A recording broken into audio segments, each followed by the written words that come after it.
नमस्कार, स्वागत है आपका। आप देख रहे हैं इंडिया टीवी। आपके साथ मैं हूं प्राची पाराशर। शाम के 5 बज रहे हैं, वक्त हो गया है मुकाबला का। बंगाल में ईवीएम का पिटारा खुलने में इस वक्त से ठीक 63 घंटे का काउंटडाउन बचा है, लेकिन काउंटिंग से पहले बंगाल में जबरदस्त हलचल नजर आ रही है। बंगाल के तमाम इलाकों में स्ट्रांग रूम इस वक्त वॉर रूम बन गए हैं। हर जगह बीजेपी और टीएमसी के नेता कार्यकर्ता स्ट्रांग रूम के पास डेरा जमाए बैठे। आलम यह है कि एक पत्ता भी गिरे तो बवाल शुरू हो जा रहा है।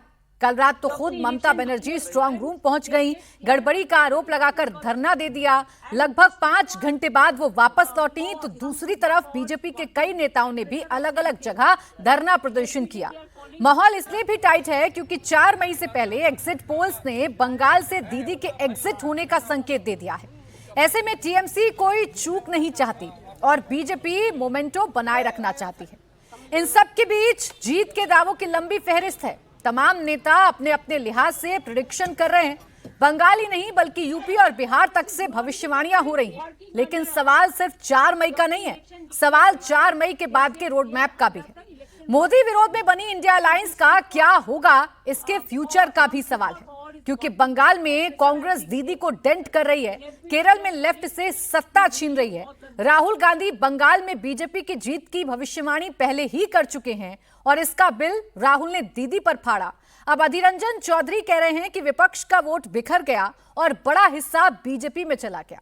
अब सवाल यह है कि क्या 4 मई को बंगाल के रिजल्ट के साथ ही इंडी गठबंधन टूट जाएगा या फिर 2029 की यहां से नई पटकथा लिखेगी। सवाल ये कि किसका प्रेडिक्शन सच साबित होगा, आज इसी पर करेंगे मुकाबला। लेकिन आइए पहले आपको बताती हूं कि एग्जिट पोल पश्चिम बंगाल के क्या कह रहे हैं और इस पर नेताओं का एग्जिट पोल क्या कहता है, नेता किस तरीके के दावे कर रहे हैं। तो अभी तक जितने भी एग्जिट पोल पश्चिम बंगाल के सामने आए हैं उसमें ज्यादातर बीजेपी की सरकार बनती दिख रही है। टुडेश चाणक्य का नया जो एग्जिट पोल है वो ये प्रेडिक्शन कर रहा है कि टीएमसी को 100 सीटें मिल सकती हैं, बीजेपी को 192 सीटें मिल सकती हैं और अदर्स के खाते में 2 सीटें जा सकती हैं। जबकि वोट वाइब का सर्वे बता रहा है कि 127 से 147 टीएमसी को मिल सकती हैं, 143 से 163 बीजेपी को मिल सकती हैं, यानी बीजेपी की सरकार बन सकती है और अन्य के खाते में 2 से 4 सीटें जा सकती हैं। मेट्राइज का सर्वे भी ये बता रहा है कि बीजेपी की सरकार पश्चिम बंगाल में बन सकती है, 125 से 140 सीटें टीएमसी को मिल सकती हैं, बीजेपी को 146 से 161 सीटें मिल सकती हैं और अन्य के खाते में 6 से 10 सीटें जा सकती हैं। पीपल्स पल्स ये कह रहा है कि टीएमसी की सरकार पश्चिम बंगाल में बन सकती है। ये कैसा सर्वे है जो ये प्रेडिक्ट कर रहा है कि टीएमसी की सरकार बन सकती है पश्चिम बंगाल में, 177 से 187 सीटें टीएमसी जीत सकती है, जबकि बीजेपी 95 से 100 सीटों वाली पार्टी बन सकती है और अदर्स के खाते में 1 से 4 सीटें जा सकती हैं। पी मार्क का सर्वे भी ये प्रेडिक्ट कर रहा है कि इस बार पश्चिम बंगाल में बीजेपी की सरकार बन सकती है, 150 से 175 सीटें बीजेपी जीत सकती है, 118 से 138 सीटें टीएमसी जीत सकती है। पोल डायरी भी ये कह रहा है कि सरकार बीजेपी की बन सकती है, 142 से 171 सीटें बीजेपी जीत सकती है, जबकि 99 से 127 सीटें टीएमसी जीत सकती है। चाणक्य स्ट्रैटेजी भी ये कह रहा है कि बीजेपी की सरकार बन सकती है पश्चिम बंगाल में, 150 से 160 सीटें जीत सकती है बीजेपी और 130 से 140 सीटें टीएमसी जीत सकती है। और अगर इसका एवरेज निकाले तमाम एग्जिट पोल्स का तो एवरेज ये निकलता है कि टीएमसी को 120 सीटें मिल सकती हैं, बीजेपी को 170 सीटें मिल सकती हैं, यानी कि बीजेपी सरकार बना सकती है और अन्य के खाते में 4 सीटें जा सकती हैं। अब ये तो बात है एग्जिट पोल्स के अनुमान का। अब आइए आपको बताते हैं कि नेता क्या दावे कर रहे हैं बंगाल को लेकर। ममता बनर्जी कह रही हैं कि हम 226 या उससे ज्यादा सीटें पश्चिम बंगाल में जीतेंगे। सुवेंदु अधिकारी कह रहे हैं कि बीजेपी 180 सीटें पश्चिम बंगाल में जीतने जा रही है, सरकार बनाने जा रही है।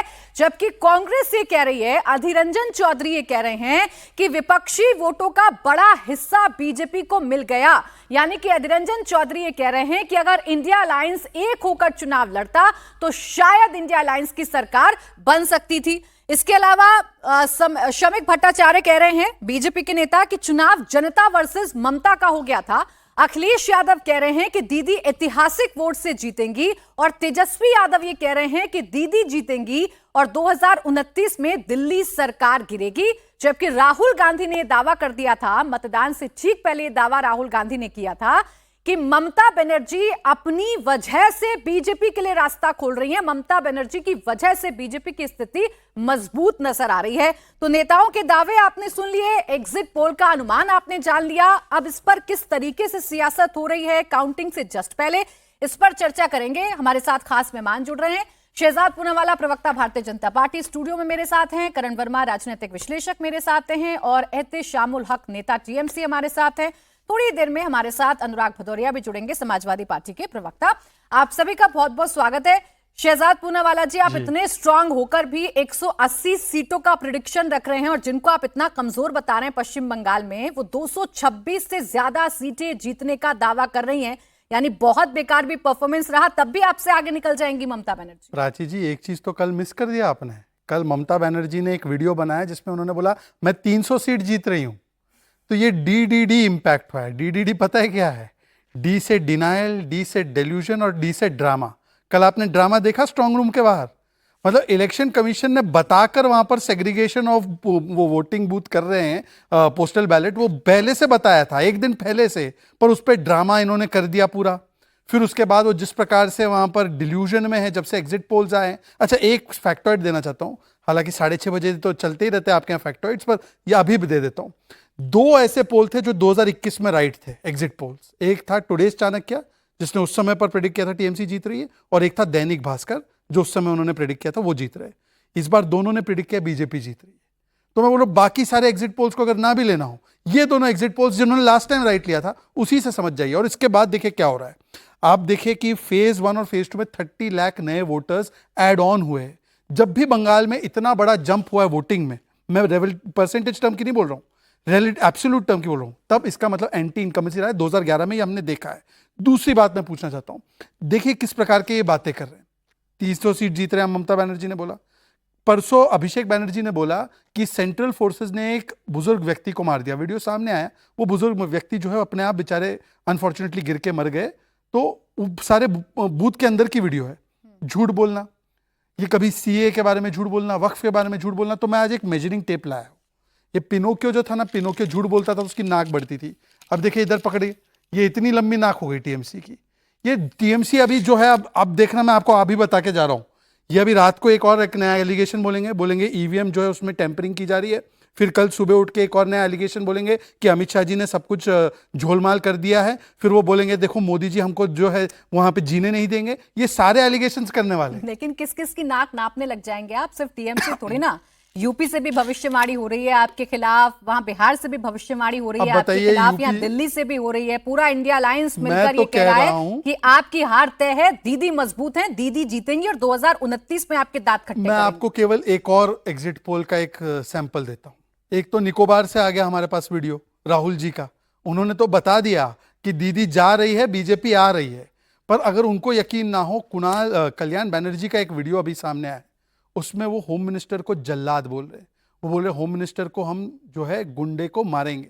इस प्रकार की भाषा जब इस्तेमाल करने लग जाए लोग, इस प्रकार का ड्रामाबाजी करने लग जाए, तो इससे समझ जाइए कि इनके पैरों तले जमीन नहीं बची है। इसलिए ये प्री पोल एलिबाई, जिसको बोलते ना बहाने बनाकर रखना ताकि ब्लेम किसी और पे डाला जा सके, तो ये प्री पोल बहानेबाजी जो राहुल गांधी करते, वही हरकतें इन्होंने शुरू कर दी। ठीक है, एहतेशामुल हक साहब, कॉन्फिडेंस देख लीजिए आप बीजेपी वालों का। बीजेपी कॉन्फिडेंस में है और बीजेपी वाले कह रहे हैं कि पिछली बार हमारी स्थिति ठीक नहीं थी, हमने ये कहा था कि छेड़खानी की जा रही है, देखिए सरकारी तंत्र का दुरुपयोग किया जा रहा है। लेकिन इस बार ममता बनर्जी रोने लगी हैं, उनकी पूरी पार्टी पूरी तरीके से घबराहट में है।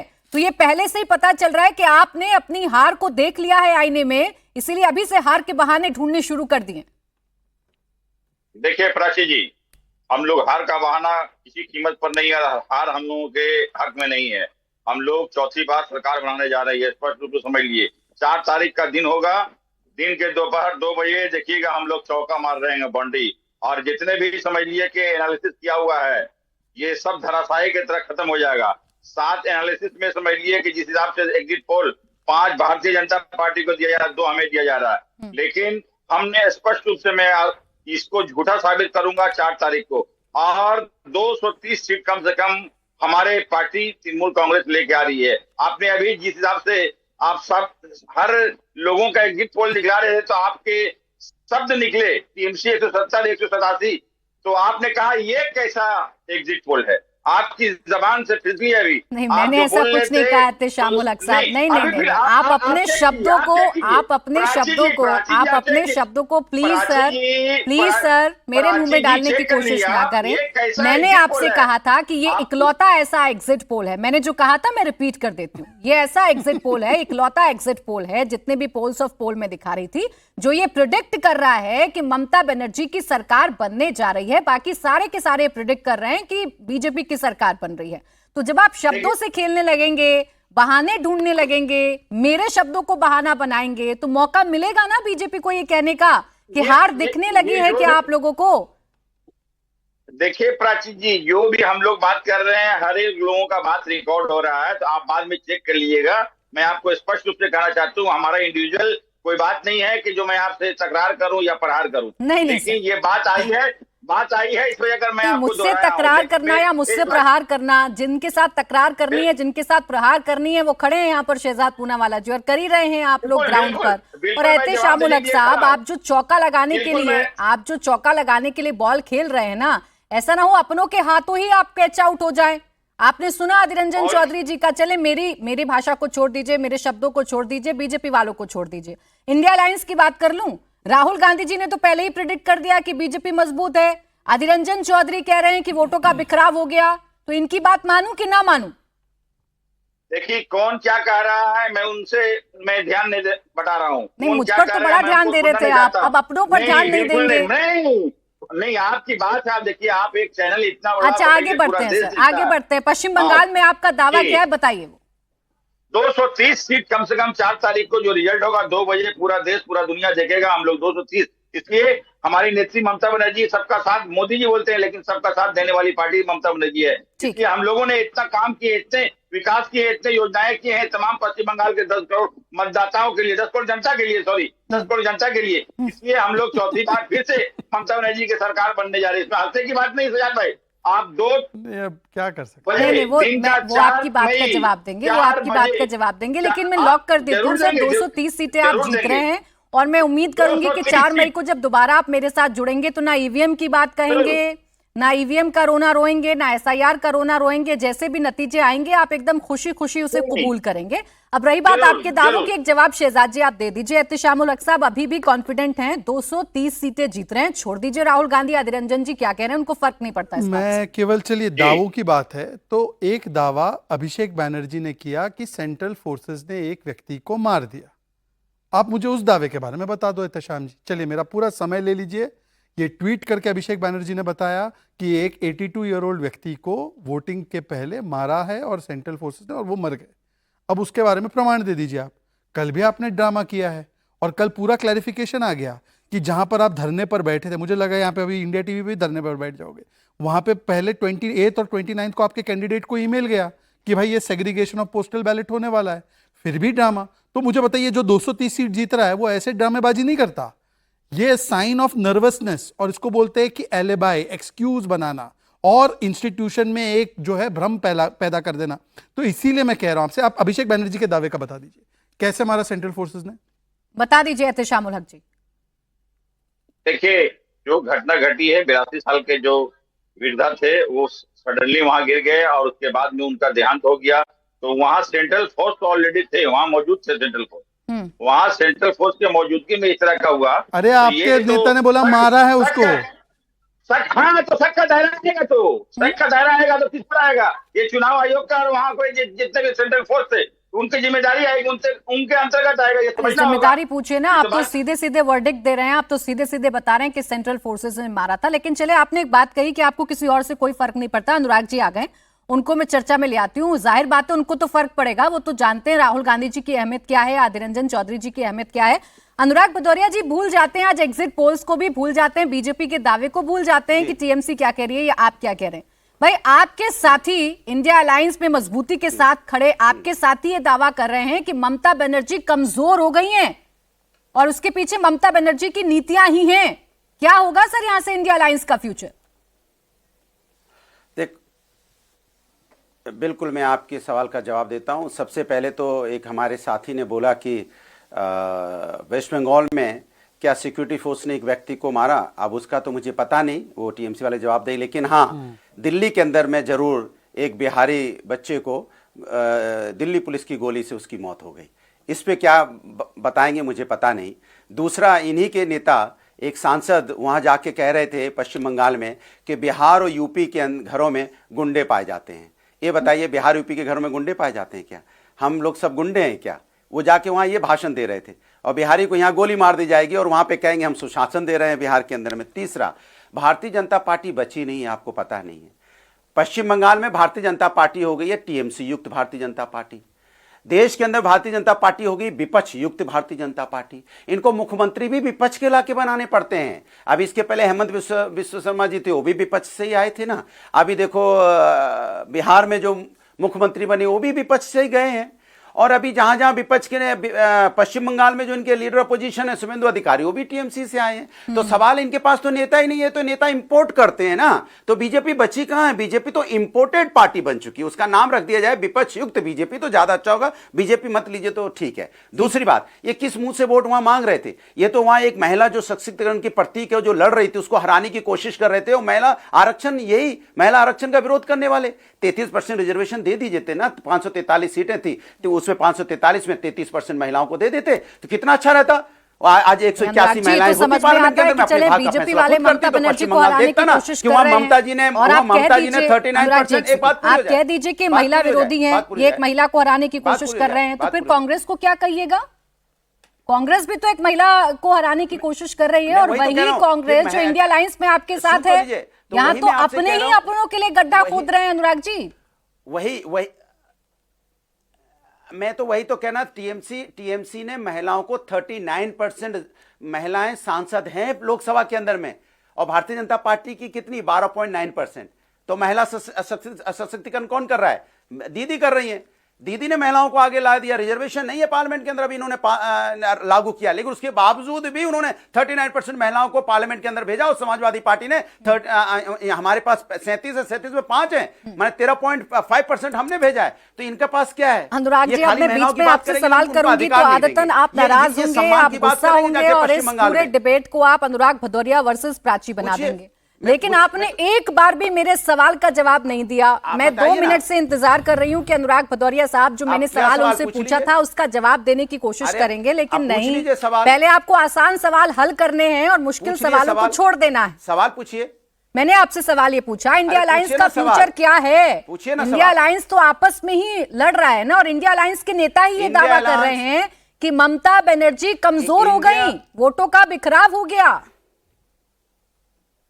इंडिया अलायंस राष्ट्र के मुद्दे पे एक साथ खड़ा है। जहां राष्ट्र की बात आती है, इंडिया अलायंस एक साथ है। आपने देखा होगा अभी पार्लियामेंट के अंदर में, जब यहां पे जिस तरह की घटना पार्लियामेंट में आपने देखा, जब ये महिला आरक्षण लागू नहीं करना चाहते थे, पश्चिम बंगाल क्या राष्ट्र से अलग है? पूरा विपक्ष, पूरा इंडिया अलायंस एक साथ दिखाई पड़ा। पश्चिम बंगाल क्या राष्ट्र से अलग है? पश्चिम बंगाल की बात करें, रीजन वहां पे बात, वहां एक कांग्रेस चुनाव लड़ रही है अपने सिंबल पे। हाँ। वहां दीदी अपने सिंबल पे चुनाव लड़ रही है। हम वहां पे वैचारिक मतभेद हैं, लेकिन मनभेद नहीं है। जब भी अभी समर्थन की बात आएगी तो कांग्रेस समर्थन करेगी। तो यही वैचारिक मतभेद उनको नुकसान पहुंचा रहा है अनुराग भदौरिया जी। तो वो टीएमसी की मदद करेगी, बीजेपी की नहीं। अनुराग भदौरिया जी, जितनी उम्मीद आप बीजेपी वालों से रखते हैं, थोड़ी उम्मीद अपनों से भी रख लें। उनको भी बता दें कि एक सशक्त महिला मुख्यमंत्री के खिलाफ चुनाव क्यों लड़ रहे हैं। आपको तो हथियार डाल देने चाहिए, सरेंडर कर देना चाहिए। कांग्रेस वालों को, लेफ्ट वालों को आप समझा देते हैं कि चुनाव मत लड़िए। रुक जाएं, इंडिया गठबंधन में लोकतंत्र है, तो ठीक है ना। लोकतंत्र में अगर कोई दूसरी पार्टी अगर कुछ गलत तो सही इस करती है तो लोकतंत्र को इंडिया अलायंस का नाम क्यों दे रहे हैं अनुराग भदौरिया जी? ये तो पहले भी होता था। राहुल ममता के खिलाफ चुनाव लड़ते थे, राहुल अखिलेश के खिलाफ चुनाव लड़ते थे, लेकिन इंडिया अलायंस का नाम आपने दिया। अब रुक जाए, आप चर्चा को कहीं और ले जाएंगे, आपकी खूबी है। करण वर्मा जी, अब सवाल यही है, अनुराग भदौरिया जी बेशक इस सवाल से यूटर्न लेकर निकल जाएं, लेकिन सवाल यही है कि इन चुनावों ने एक बार फिर से पोल खोल दी ना, इंडिया अलायंस कितना मजबूत है। बिल्कुल बिल्कुल प्राची जी, सोचिए जरा, ये अभी बोल रहे थे कि हम लोग वैसे तो साथ हैं, और साथ में इन्होंने वायलेंस की बात करी। इनके मुंह से एक शब्द नहीं निकलता। कांग्रेस का एक जवान worker 42 year old Devdeep Chatterjee की मौत हो जाती है असनसोल में। साफ खुल के कांग्रेस कहती है कि टीएमसी के गुंडों ने किया ये। वेस्ट बुर्दवान के जनरल सेक्रेटरी ने ऑफिशियल कंप्लेंट डाली। ये है इनका इंडिया अलायंस और ये है पॉलिटिकल वायलेंस। मतलब शर्मनाक ये चीज होती है, और इस पे इनके मुंह से कुछ नहीं निकलता। एहतेशामुल जी यहाँ पे सीएपीएफ को ज्ञान दे रहे थे। अरे अनुराग जी बीच में मत बोलिए, थोड़ी संवेदना रखिए, थोड़ी संवेदना रखिए। हर समय राजनीति अच्छी नहीं लगती। नहीं समझ रहे हैं आप, उस पर संवेदनाएं अरे जी, ऐसे please। कैसे बात बोल दीजिए, संवेदनाएं दे दीजिए। बिहार यूपी के लोग हैं, उनको इतना हल्का मत अरे लीजिए। ऐसा भी क्या है कि कांग्रेस के पश्चिम बंगाल में नेता जो की हुआ, वो भी बात गलत करने वजह से आप उस बात से ही यू टर्न लेना चाहते हैं? अच्छा नहीं लग रहा आपको करण वर्मा जी? कांग्रेस के नेता कार्यकर्ता की बात कर रहे हैं, आपको तो शिकायत होती है कि बीजेपी वालों की ज्यादा बात होती है, तो चिंता कांग्रेस वालों की हो रही है। थोड़ा संवेदनाएं बचाकर रखें, कांग्रेस के लिए भी आवाज डाउन रखें उनकी। बोले आप करण जी। और ये महिला सशक्तिकरण का उदाहरण दे रहे थे प्राची जी। शर्मनाक है कि आज एसिड अटैक्स अगेंस्ट वुमेन में नंबर 1 पे है वेस्ट बंगाल। सोचिए जरा, महिला मुख्यमंत्री होते हुए एसिड अटैक्स में नंबर 1 होना पूरे देश में। फीमेल कन्विक्शन रेट, अगर मैं क्राइम्स की बात करूं, हमारे जो 36 राज्य हैं उसमें 35वें नंबर पर हैं। एहतेशामुल जी आप बताइए मुझे, यह है महिला सशक्तिकरण का उदाहरण आपका? आज अगर वेस्ट बंगाल में महिलाएं खड़ी हुई हैं और वो कह रही हैं, और आरजी कौर रेप की मेमोरीज आज भी हैं, उनकी जो पीड़िता की माताजी थी उनको गो बैक के नारे लगा रहे थे, ये संवेदना है महिलाओं की ओर? ये सोचने वाली बात है प्राची जी। इस बार महिलाओं ने उत्तर दिया है कि ठीक है, ममता बनर्जी सिर्फ एक महिला होने से, टोकनिज्म होने से महिला सशक्तिकरण नहीं होता। आपने क्या किया महिलाओं के लिए, क्या संवेदना दिखाई आपने? ये एक संवेदनहीन सरकार रही है और इसका जवाब मिला है, और 4 मई को ये छप के आएगा सबके सामने, आप देखिएगा। अब दें एहतेशामुल जी, ये महिला विरोधी होना या सिर्फ महिला मुख्यमंत्री को बना देना महिलाओं का वोट सुनिश्चित नहीं करेगा। इसलिए कॉन्फिडेंस में है बीजेपी वाले सारे कि महिलाएं इस बार बीजेपी के साथ गई हैं और 4 मई को इस बार परिणाम बदलेगा, परिवर्तन होगा। मैं जवाब दूं? हाँ बोले ना सर। देखिए, अभी राजनीतिक विश्लेषक जिस हिसाब से करण वर्मा जी कह रहे हैं, एनसीआरबी का रिपोर्ट देखिए, 4थे नंबर है पश्चिम बंगाल है, प्रथम स्थान में है उत्तर प्रदेश है। बड़ी बड़ी बात करने से नहीं हो जाएगा, बड़ी बड़ी बात करने से नहीं हो जाएगा। मैं कन्विक्शन की बात कर रहा हूं, मैं कन्विक्शन की बात कर रहा हूं। कन्विक्शन में नंबर 1 है यूपी। यूपी नंबर 1 है 71% कन्विक्शन के साथ। प्राची जी एक गलत बात नहीं जा सकती यहां पर। यूपी नंबर 1 है, वेस्ट बंगाल 35वें नंबर पर है conviction in crime against women. Check करिए आप प्लीज। मैं चेक कर रहा हूं। मैं भारत का इकलौता राज्य, एक महिला जो है 100 पर भारी, एक नारी 100 पर भारी। ये 4 तारीख को समझ में आ जाएगा आप लोग को। दूध का दूध से नहीं होता, पानी का पानी हो जाएगा फैसला। जब एक वहां रेप होता है तो ममता बनर्जी कहती है ये लव अफेयर खत्म करेंगे। ये स्पष्ट रूप से 4 तारीख को करण जी समझ में आ जाएगा। जब रेप होता है एक नारी 100 पर भारी, आप देखेंगे।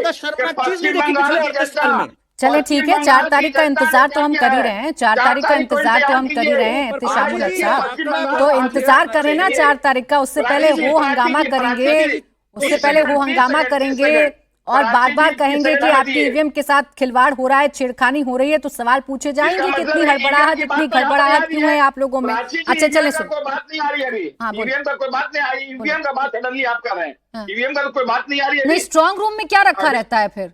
नहीं अभी नहीं, स्ट्रांग रूम में क्या रखा रहता है फिर?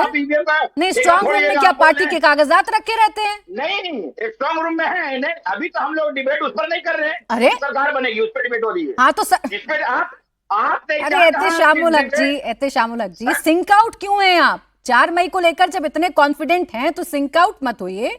कुछ भी अलग अलग नहीं है। जो मुद्दा आपके नेता ने उठाया है उसी पर चर्चा कर रही हूँ, उस पर इतनी नाराजगी जताने की जरूरत नहीं है। सब एक ही है और सब 4 मई से जुड़ा हुआ है। बोले शहजाद, फिर नफीस जी आ रही। देखिए, मेरे मित्र है अनुराग जी और मुझे उम्मीद है 30-40 सेकंड वो मुझे इंटरप्ट नहीं करेंगे। मुझे लगा अनुराग जी अपनी पार्टी का पक्ष रखने आते हैं, पर आज मुझे पता चला वो हमजा मजारी है, अपनी पार्टी को बदनाम करने आते हैं। मायावती जी के खिलाफ कौन चुनाव लड़ता था? आदरणीय मुलायम सिंह यादव जी। हॉस्टल कांड हुआ तो मतलब मायावती को हराना मतलब दलित महिला को हराने के लिए करते थे ये लोग।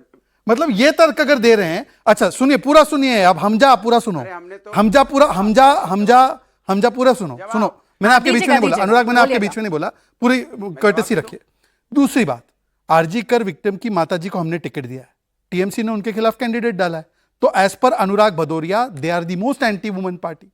और आदिवासी समाज से पहली राष्ट्रपति किसने भेजी?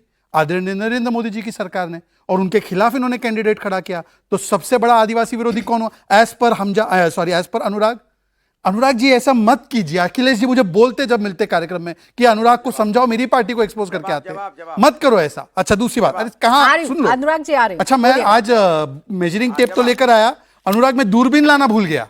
दूरबीन लाता तो देखता बंगाल में इंडिया अलायंस नहीं, हरियाणा में नहीं, पंजाब में नहीं, केरल में नहीं, दिल्ली में नहीं, गुजरात में नहीं, छत्तीसगढ़ में नहीं, आंध्रा में नहीं, तेलंगाना में नहीं, कर्नाटका में नहीं। कहां है ये चिड़िया? केरल में कौन है इंडिया अलायंस? जरा बताना अनुराग, लेफ्ट है या कांग्रेस है? बताओ। जवाब दे दूं? बोले, जवाब दे दो, इसी पे दो, जवाब दे दूं? बोले इसी पे देना। बोले।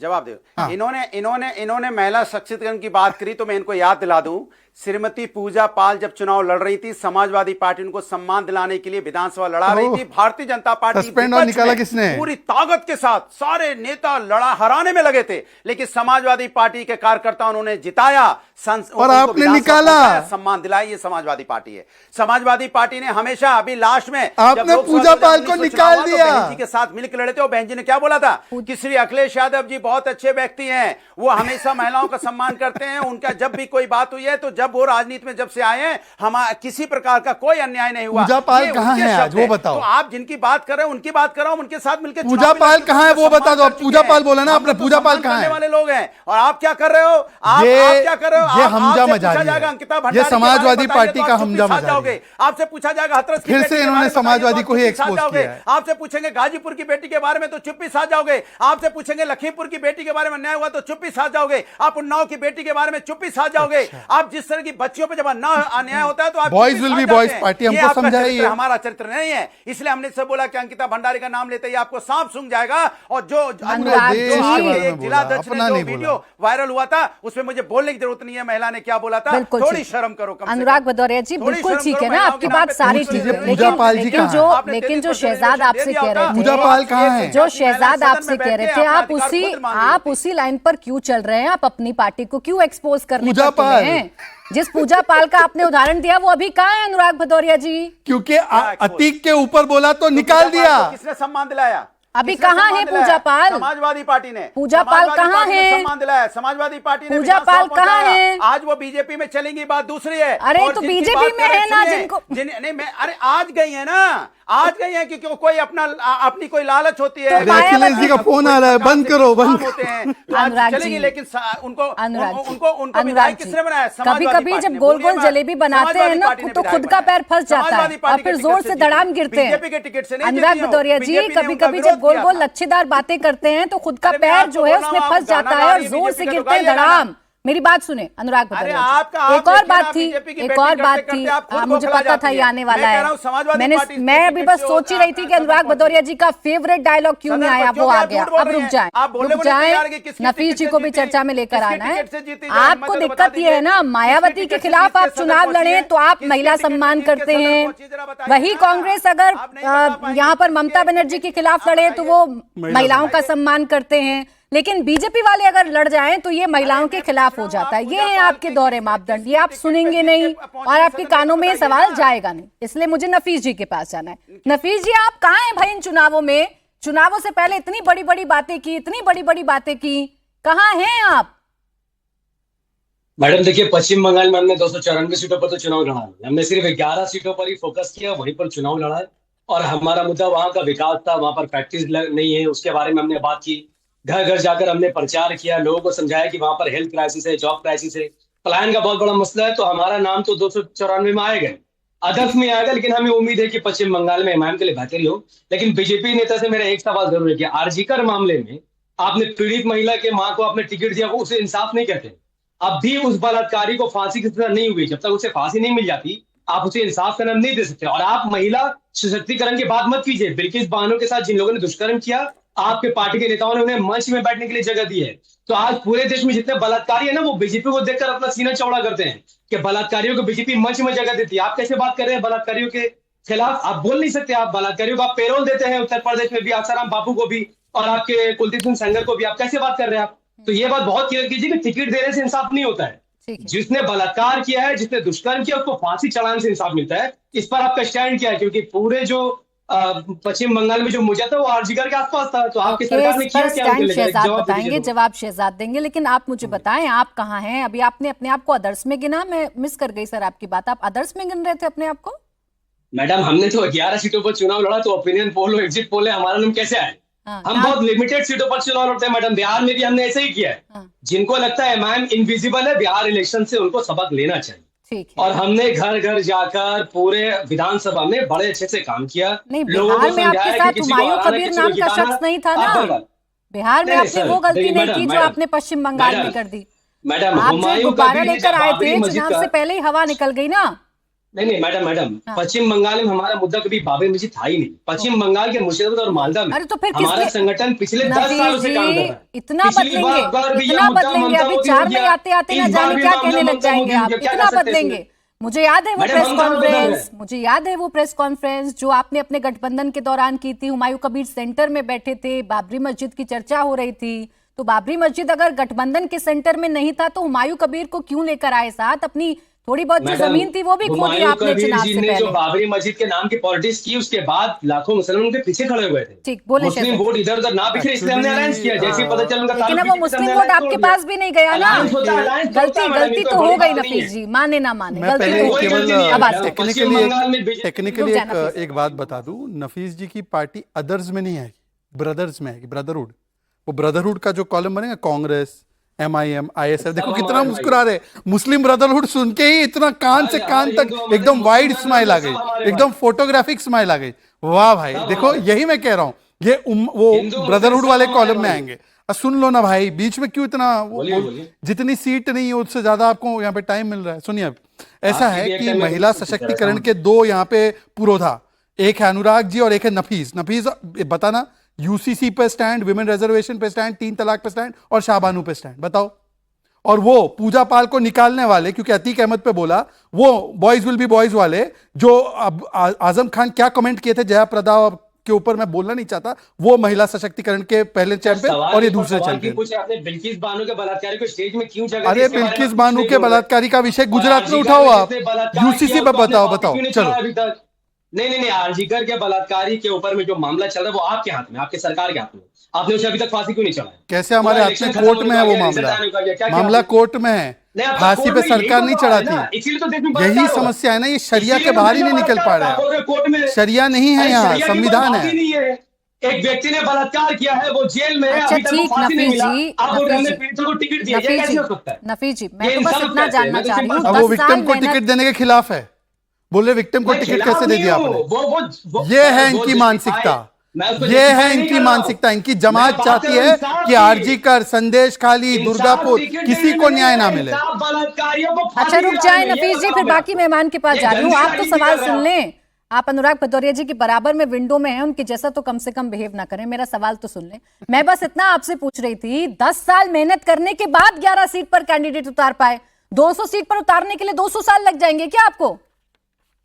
मैडम देखिए, हर पार्टी फंड के हिसाब से चलती है। हमें तो बीजेपी पैसे देती नहीं है जो हम पूरे पश्चिम बंगाल में या पूरे इंडिया में चुनाव लड़े। हमारी पार्टी लिमिटेड ये सीट में पैसे लड़ती की है। बात मत करिए, फिर हुमायूं कबीर का वीडियो याद आ जाएगा अभी एहतेशामुल हक जी को, जिसने पूरा नैरेटिव आपका ध्वस्त कर दिया।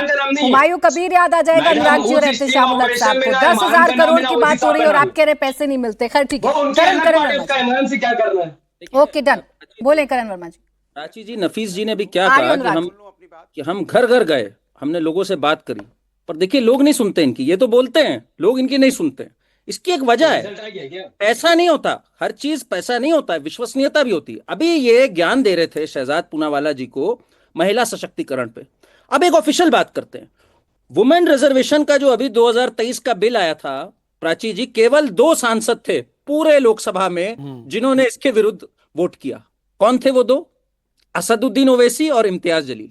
454-2 और ये ज्ञान दे रहे हैं वुमेन रिजर्वेशन पे। आप जरा सोचिए, मतलब कमाल की बात। दूसरे हमारे भाई बैठे अनुराग जी, इनके नेता ने जब वुमेन रिजर्वेशन की बात हुई थी 2010 में, उन्होंने पार्लियामेंट में खड़े होकर क्या कहा था कि अरे अगर महिलाएं ज्यादा आ जाएंगी, लड़का लोग सीटी बजाने लग जाएंगे। सोचिए जरा ये शब्दावली। और इसको दोहराया बाद में 9 नवंबर 2012 को बाराबंकी में दोहराया कि असल में शहरी महिलाएं ज्यादा अच्छी होती हैं, वो आ जाएंगी, तुम लोग इतने अच्छे नहीं हो, देखने में नहीं आओगे। ये महिलाओं से बोल रहे थे वहां खड़े होकर के ये। और आज अनुराग जी और हमारे AIMIM के नेता नफीस जी यहां पे महिला सशक्तिकरण का पाठ पढ़ा रहे हैं सबको। तो जनता देख लेती है भाई, पैसे की कमी नहीं है नफीस जी, आपका इरादा, आपकी बातों में विश्वसनीयता नहीं है। जिस दिन आप विश्वसनीयता ले आएंगे तब शायद लोग आपसे कनेक्ट करें। बोले अनुराग भदौरिया जी, ये सवाल तो मैं उम्मीद करती हूँ आपने सुन लिया होगा, जो करण जी ने कुछ तथ्य रखे हैं, देखिए, कुछ बातों को कोट किया है। हाँ बिल्कुल, आप मुझे बोलने दीजिएगा, बोले, बोलने दीजिएगा, रनिंग कमेंट्री मत अरे कीजिएगा, ना इतना बोले। मेरा आग्रह है। रनिंग देखिए, कमेंट्री सवाल आप है करते हैं। आप अपनी पार्टी को मत अंकिता फंसाओ। भंडारी, सुने, अंकिता भंडारी, सुने, नहीं, अंकिता भंडारी कांड कहाँ हुआ? उत्तराखंड में भारतीय जनता पार्टी की सरकार, किन नेता का नाम आया? बीजेपी वाले बताएंगे अभी। दूसरा आ जाइए, अभी नालंदा में किस तरह की घटना हुई एक महिला के साथ रोड पे, सरकार किसकी? भारतीय जनता पार्टी की। उत्तर प्रदेश में आ जाइए, बीएचयू की कांड, बीजेपी के आईटी सेल के लोग पाए गए, उसमें महिला के साथ अन्याय कर रहे थे। हाथरस की बेटी को रात के अंधेर में पेट्रोल डाल के जलाने वाले, उसका अंतिम संस्कार करने वाले कौन? उन्नाव की बेटी के साथ अन्याय करने वाला कौन नेता था? बता दीजिएगा मुझे। अभी गाजीपुर में जिस बच्ची के साथ अन्याय हुआ, किसकी सरकार है? लखीमपुर में जिस बच्ची के साथ अन्याय हुआ, किसकी सरकार है? हरदोई में जिस बच्ची के साथ अन्याय हुआ, भी किसकी सरकार है? सवाल है कि आपके तो इतने काले चिट्ठे हैं कि आप महिला का सम्मान कर ही नहीं पाते। उत्तर प्रदेश महिलाओं के अपराध में जो केसेस रजिस्टर्ड हुए हैं, नंबर 1 है। अगर एनसीआरबी का डाटा देखेंगे 2022-23 का, तो 65,000 केसेस हैं। तीसरी बात, जहां तक आप पूजा पाल की बात बता रहे हैं, समाजवादी पार्टी ने टिकट दी थी, समाजवादी पार्टी ने संसद विधानसभा पहुंचाया, आपने विरोध किया था, आज हमने उनको सम्मान दिया। बेशक आज बीजेपी में चले गए, क्योंकि भारतीय जनता पार्टी की सरकार चल रही है, हर किसी को, लेकिन हमारी जिम्मेदारी बनती है उनको ताकत देना। हम ताकत देते हैं, ये महिलाओं को ताकत नहीं देते। पूजा पाल को अगर बोलने की आजादी देते, उसके बाद जाते हैं पूजा पाल को अगर बोलने की आजादी देते, तो आज इस सवाल से भागना नहीं पड़ता कि पूजा पाल कहाँ है। अब रुक जाए अनुराग भदौरिया जी, महिला के मुद्दों पर जब आप लोग बोलते हैं ना, तो फिर अपने नेताओं के बारे में थोड़ा पढ़कर आया करें प्लीज। लड़के हैं, लड़कों से गलती हो जाती है वाले जो लोग हैं ना, वो कम से कम ये ना बताएं कि महिला कैसे सशक्त होंगी। अब रुक जाए थोड़ा, लौट कर इंडिया लाइंस पर आए, लौट कर इंडिया लाइंस पर आए, इंडिया लाइंस पर आए, लौट कर इंडिया लाइंस पर आ जाए। मुझे पता है कि जो टफ क्वेश्चन होता है उसे आप अटेम्प्ट ही नहीं करना चाहते हैं पूरे डिबेट में, आप अटेम्प्ट ही नहीं करना चाहते हैं टफ क्वेश्चन को। आप वो बच्चे हैं एग्जामिनेशन हॉल के कि टफ क्वेश्चन को छोड़ देंगे, इजी पर ही पूरा ऐसे लिखाएंगे, पूरी कॉपी भराएंगे। ऐसे नहीं होता है, ऐसे मार्क्स नहीं मिलते हैं, मार्क्स नहीं मिलते हैं ऐसे, आपको अटेम्प्ट करना होगा। अब मुझे बताएं इंडिया अलायंस का क्या होगा? राहुल गांधी की भविष्यवाणी पर यकीन करूं या मैं आप पर यकीन करूं? आप पीछे running commentary, Anurag ji, victim card खेलना बंद कर दीजिए, विक्टिम कार्ड खेलना बंद कर दीजिए, विक्टिम कार्ड खेलना बंद कर दीजिए। अच्छा नहीं लगता, शोभा नहीं देता। अभी यूपी पर सवाल करूंगी आपसे, इनकी थोड़ा आवाज डाउन करें, सुनते नहीं। सुने, पहले मेरी बात सुने अनुराग भदौरिया जी। अभी यूपी पर बात करूंगी तो बताने लग जाएंगे आप कितने मजबूत हैं, आप 2024 का परिणाम बताने लगेंगे। अच्छा नहीं लगता इतनी मजबूत पार्टी विक्टिम कार्ड खेले आकर, सबसे ज्यादा बोलते हैं और सबसे ज्यादा विक्टिम कार्ड खेलते हैं। अब आइए थोड़ा टफ क्वेश्चन को अटेम्प्ट करने की कोशिश करिए। मैं राहुल गांधी पर यकीन करूं या ममता बनर्जी पर यकीन करूं? सीधा सवाल है, घूमिएगा मत। ममता बनर्जी, वहां पे ममता दीदी जीत रही है, ममता दीदी के साथ हैं। ठीक है, राहुल पर यकीन ना करूं ना फिर? सीधा जवाब दिया। हाँ, नहीं फिर राहुल पर यकीन नहीं कर रही हूं मैं। देखिए भाई, मैं कह रहा हूं पश्चिम बंगाल में ममता दीदी जीत रही हैं, ममता दीदी के साथ हैं। ठीक है ना सर, आ गई ना आपकी बात, आ गई ना आपकी बात। अब मुझे राहुल गांधी पर यकीन करना नहीं है, मुझे ममता बनर्जी पर यकीन करना है। ये आपने मुझे बता दिया, मेरे लिए भी आसान हो गया, बिल्कुल आसान हो गया मेरे लिए। अब शहजाद जी से सीधा सीधा क्या बोलेंगे भाई अनुराग भदौरिया? हाँ ठीक है, देखिए अनुराग जी ने एक बहुत बड़ी बात कर दी है। उन्होंने बता दिया है कि 4 तारीख के बाद क्या होने वाला है। 4 तारीख के बाद इंडी अलायंस का पिंडदान होने वाला है। अनुराग जी ऑफिशियल प्रवक्ता समाजवादी पार्टी के बोल रहे, राहुल गांधी के नेतृत्व में जो एलओपी है, जो इंडिया अलायंस के सबसे बड़े नेता है, उन पे भरोसा नहीं है। तो ममता बनर्जी पर भरोसा है, ठीक है, अच्छी बात है। इसका मतलब राहुल गांधी पर कोई भरोसा नहीं बचा। अरे अनुराग जी, अभी आप टोका टाकी कर रहे थे, बोल रहे थे बैकग्राउंड ऑर्केस्ट्रा फलाना ढिमकाना। अब ये ऑर्केस्ट्रा बनकर क्यों बज रहे हो भाई? अब ऑर्केस्ट्रा कौन बन रहा है? अभी ऑर्केस्ट्रा में कौन बज रहा है? अनुराग जी, मैंने आपके बीच में एक भी शब्द नहीं बोला। यदि आपको डिबेट का कोड तोड़ना है तो फिर मैं भी ये याद रखूंगा। अगर आपको डिबेट का कोड तोड़ना है तो मैं भी ये याद रखूंगा, मैं भी ये डिबेट का कोड याद रखूंगा। अनुराग जी, अब इनकमिंग ऑन कीजिए और आउटगोइंग तो 2 मिनट के लिए बंद कीजिए। सुनिए, ऐसा है कि ये इंडी अलायंस जो है ना, मैं हमेशा बोलता हूं कि एक जेन जी का टर्म है। अरे भाई रुक जाओ यार, रुक जाओ अनुराग जी प्लीज थोड़ा सा।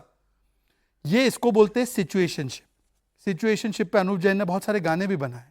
ये इनका ऐसा ही चलता है। बंगाल में इनकी जो है कुश्ती है, दिल्ली में इनकी दोस्ती है, केरलम में कुश्ती है, दिल्ली में इनकी दोस्ती है। तो ये सिचुएशनशिप के हिसाब से अब समाजवादी पार्टी से पूछे, अगर पश्चिम बंगाल में कांग्रेस क्रेडिबल नहीं है तो उत्तर प्रदेश में काहे लेकर घूम रहे हो भाई स्टेपनी पर? और क्यों केरल में किसके साथ है? आप बताइए, लेफ्ट के साथ है या कांग्रेस के साथ 10 है? सेकंड। और जहां, अरे सुन लीजिए 10 आ रही हूं, सेकंड भदौरिया जी, आ रही हूं। और जहां तक बात है महिला सशक्तिकरण की, 6 बजे दुकानें बंद होती थी उत्तर प्रदेश में, महिलाओं को घर जाना पड़ता था। आज नाइट शिफ्ट में है महिलाएं। आपके समय पर बलात्कारियों का सम्मान होता था, बॉयज विल बी बॉयज कहते थे। आज बलात्कारियों पर बुलडोजर चलता है, हाईएस्ट कन्विक्शन रेट है। और उत्तर प्रदेश बड़ा प्रदेश है, वहां पे संख्या ज्यादा ही होगी। क्राइम रेट देखते हैं, क्राइम की संख्या नहीं देखते। लेकिन शहजाद जी, अनुराग के सामने ये बीन कहते कहां हैं ना, बजाए? अनुराग भदौरिया जी हूं, चाहे इंडिया अलायंस का कोई नेता हो, ये कहते हैं ये हमारी मजबूती, हमारा लोकतंत्र है, इतनी आजादी हम तमाम दलों को है कि हम खुलकर एक दूसरे के खिलाफ भी बोलेंगे, लेकिन हमारा वैचारिक मतभेद नहीं है, हम सेंटर में आकर आपको हराएंगे। रुक अच्छा जाए जी, भदौरिया जी। ये बोल रहे हैं कि ये लोकतंत्र का परिचय है ना? जय, थोड़ा रुके, सवाल का जवाब आने दें। आप ही का सवाल पूछा है, 10 नहीं 20 ले लीजिएगा। डाउन रखें बस, बोल। लोकतंत्र का परिचय है तो पूजा पाल ने भी तो लोकतंत्र का परिचय देते हुए कहा था ना कि अतीक अहमद अच्छा है, मरा अच्छा है, सही है, मुझे न्याय मिला। तो वहां पर ये लोकतंत्रवादी कहां गए? और जुडिशियल ऑफिसर कैप्चर हो गए, सुप्रीम कोर्ट ने फटकार लगाई, ये लोकतंत्र सेनानी कहां गए थे? कहां गए थे लोकतंत्र सेनानी? अनुराग जी जल्दी से छोटा काउंटर, फिर एहतेशामुल हक जी आ रही हूं। 10 सेकंड अब हाँ, जवाब दे दूं। बोले बोले। इसी पे देखिए, कमाल की बात है, भारतीय जनता पार्टी की चिंता देखिए क्या है। समाजवादी कहां है, कांग्रेस कहां है? जनता ने इन्हें सत्ता बैठाया दिल्ली में। चुनाव खत्म हुए 38 घंटे नहीं हुए, 900 रुपए गैस के सिलेंडर, कॉमर्शियल सिलेंडर के दाम बढ़ा दिए। माने 4 महीनों में दुगने आप हो घर गए। पे कमर्शियल सिलेंडर 3000 चलाते हो क्रॉस क्या? कर गया। सोचो 3000 का एक सिलेंडर, 3000 से ज्यादा घर में कमर्शियल सिलेंडर ला रहे हो आप? जनता को, जनता की कोई चिंता नहीं है। ये सिर्फ राजनीतिक पार्टियों की बोलते चिंता हैं करते भाई। हैं। राजनीतिक पार्टी की चिंता है आपको, जनता ने आपको दिल्ली की गद्दी बैठाया है, वो चिंता आपको नहीं है। इससे ज्यादा शर्म की बात नहीं हो सकती है कि भारतीय जनता पार्टी को चिंता राजनीतिक दलों की है, जनता की चिंता नहीं है। उसके लिए हिमाचल पे पेट्रोल पे 5 और 10 रुपए बढ़े जो कॉमन मैन के लिए थे, उस पे क्या राय है आपकी? 38 घंटे नहीं बीते, दाम बढ़ा दिए। 5 रुपए हिमाचल में पेट्रोल डीजल सबके लिए बढ़े, उसके ऊपर क्या राय है आपकी?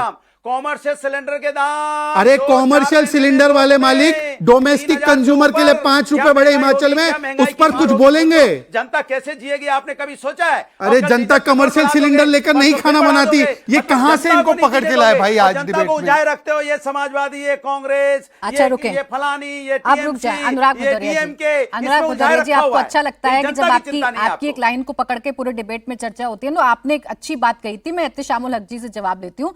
एहतेशामुल हक साहब, आप जीते ना जीते 4 मई को, लेकिन एक अच्छी बात इस डिबेट में हो गई कि अनुराग भदौरिया जी ने बता दिया, ममता बनर्जी पर यकीन करूं, मैं एलओपी पर यकीन ना करूं। तो 29 का रास्ता तो भाई कहीं ना कहीं दिख रहा है अब कि कौन नेता बनने जा रहा है।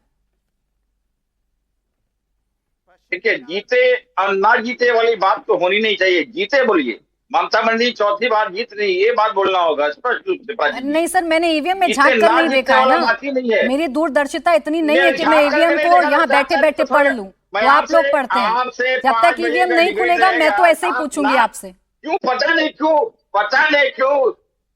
नहीं क्यों इतने आप जो है मतलब भारतीय जनता पार्टी के पक्षपात की बात करता है। हमें बू आती है, हमें स्मेल आती है। कोई बात नहीं नाक सर, क्यों आप लगाए? नाक जीते बंद ना करके जीते वाली डिबेट बात कर नहीं लें। होनी चाहिए सर। आप नाक और बंद करके इस डिबेट तरह कर की लें बात सर।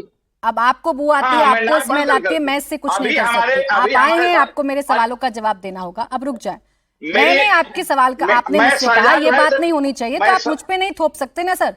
मैं तो ये कहूंगी या तो आपकी सरकार बनेगी या बीजेपी की। भाई मैंने भविष्य देखा नहीं बंगाल का, मैं ज्योतिषी हूं नहीं, ईवीएम पढ़नी मुझे नहीं, आती यहाँ नहीं ना बैठे बने, बैठे। नहीं बन रही आप है। बोले। ये एक्सपेक्टेशन है। हम्म हाँ, तो मैं शहजाद भाई जी से सवाल करना चाहता हूँ हम्म कि हमारे आदरणीय होम मिनिस्टर जी कहें कि पश्चिम बंगाल में हमारी सरकार बनेगी, 177 सीट लेकर के आएंगी, लेकिन यहाँ के अपोजिशन लीडर शुभेंदु अधिकारी कह रहे हैं कि 180 प्लस सीट हमारी आएगी। तो क्या शुभेंदु अधिकारी सच कह रहे हैं या फिर आदरणीय होम मिनिस्टर श्री अमित शाह जी सच कह रहे हैं? हम ये बात समझना चाहते हैं मैं कि बता- होम मिनिस्टर बड़े हैं मैं बताता या फिर हूँ। हमारे अपोजिशन पश्चिम बंगाल के अपोजिशन लीडर बड़े हैं? एहतेशामुल हक जी, ये कुछ बात तो कम से कम थोड़ा एक्सप्लेन कर दिए। और दूसरा बात आप नहीं बात सुनिए। और दूसरा बात हमारे नफीस भाई की बात है, मैं उनसे भी सवाल करना चाहता हूँ ठीक कि है। हमारे नफीस भाई एहतेशामुल हक जी, थोड़ा आपका कनेक्शन वीक हो गया है सर, कनेक्शन वीक हो गया जनता है से भी कनेक्शन वीक ही है इनका। आपका जनता ना, से भी फ्रेम connection- फ्रीज हो गया है। तो आपने जो Freeze बात ही- कही, कम से ऐसा कम है। कुछ ऐसा मुद्दा, ऐसा पॉइंट उठाकर लाते जिस पर ये दोनों जवाब देते। अब बेतुकी बातों पर चर्चा करवाना चाह रहे हैं, 170 बढ़िया है कि 180 बढ़िया है, किस पर यकीन करूं किस पर यकीन ना करूं, क्या एहतेशाम आप एक काम करो, सुनो बंगाल की सुनो राजनीति करते हैं, इतने छोटे-छोटे एहतेशाम जी, मसलों मैं पर आपको बात बताता हूँ, करनी है। मैं नहीं पूछा तो अब जवाब भी मिल जाएगा। एहतेशाम जी, मैं आपको बताता हूँ, मैं प्रवक्ता हूँ, राष्ट्रीय प्रवक्ता हूँ, तो मैं आपको बताता हूँ। एचएम का दूसरा बयान है, उस पर आप ध्यान दीजिए। शुभेंदु जी का अधिकारी का वो नंबर ले लीजिए, और एचएम का बयान है उल्टा करके सीधा करेंगे तुम लोगों को, गुंडों को, ये टीएमसी के गुंडों को उल्टा लटका के सीधा करेंगे। वो बयान बड़ा सीरियसली लीजिए, क्योंकि 29 हो चुका है, फाइनल वार्निंग दे दी गई है। अब आप लोग के जो गुंडे हैं वो जिस बिल में जा सकते जाकर छुपे, उल्टा करके सीधा लटका लटका के एक एक गुंडे की जो है ना हैसियत उनको दिखाएंगे। अब देखना 4 तारीख के बाद क्या होता है। बोले कान एहतेशाम खोल के जी। सुन लो। देखिए सयाज भाई, पश्चिम बंगाल है ये। हाँ, ये पश्चिम बंगाल है, स्पष्ट रूप से कहना चाहता हूँ। ये हाँ। बिहार, उत्तर प्रदेश, राजस्थान, महाराष्ट्र बिहार नहीं उत्तर है। प्रदेश का क्या मतलब है पश्चिम आपका? बंगाल जितना अनुराग जी, आप समर्थन दे रहे थे इसको, अनुराग जी आप समर्थन दे रहे थे इनको। बिहार उत्तर प्रदेश का क्या मतलब है? क्या मतलब है बिहार उत्तर प्रदेश का? सरकार नहीं होगा यहाँ आपका सरकार। अनुराग जी, देख लीजिए, अब बोलिए। सरकार नहीं होगा, ये मतलब है, ये मतलब है।